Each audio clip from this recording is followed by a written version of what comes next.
I stand before you to explore a concept that holds immense power, yet often eludes our grasp. The art of letting go. Because you see, to be detached from the world, in the sense that Buddhists and Taoists and Hindus will often talk about detachment, does not mean to be non-participative. You can have a sexual life, very rich and very full, and yet all the time be detached. By that I don't mean that you just go through it mechanically and have your thoughts elsewhere. I mean a complete participation, but still detached. And the difference of the two attitudes is this. On the one hand, there is a way of being so anxious about physical pleasure,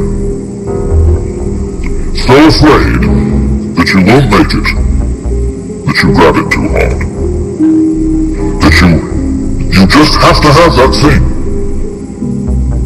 And if you do that, you destroy it completely. And therefore, after every attempt to get it, you feel disappointed. You feel empty, you feel something was lost, and therefore you want it again. You have to keep repeating, because you never really got there. And it's this that is the hang-up. This is what is meant by attachment to this world, in an evil sense. But on the other hand, pleasure in its fullness cannot be experienced when one is grasping it. I knew a little girl to whom someone gave a bunny rabbit. She was so delighted with the bunny rabbit and so afraid of losing it, that taking it home in the car, she squeezed it to death with love. And lots of parents do that to their children, and lots of spouses do it to each other. They hold on too hard, and so take the life out of this transient, beautifully fragile thing that life is. To have it, to have life, and to have its pleasure, you must at the same time let go of it. And then you can feel perfectly free to have that pleasure in the most gutsy, rollicking, earthy, lip-licking way.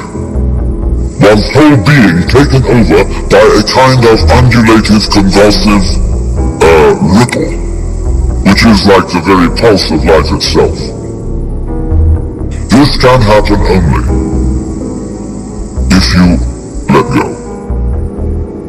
If you are willing to be abandoned. It's funny, that word, abandon. We speak of people who are dissolute as being abandoned, but we can also use abandon as a characteristic of a saint. A great spiritual book by a Jesuit father is called Abandonment to the Divine Providence. There are people like that who just aren't hung up. They are the poor in spirit. That is to say, they spiritually are poor in the sense they don't cling on to any property. They don't carry burdens around. They're free. Well, just that sort of spiritual poverty, that let-go-ness, is quite essential for the enjoyment of any kind of pleasure at all.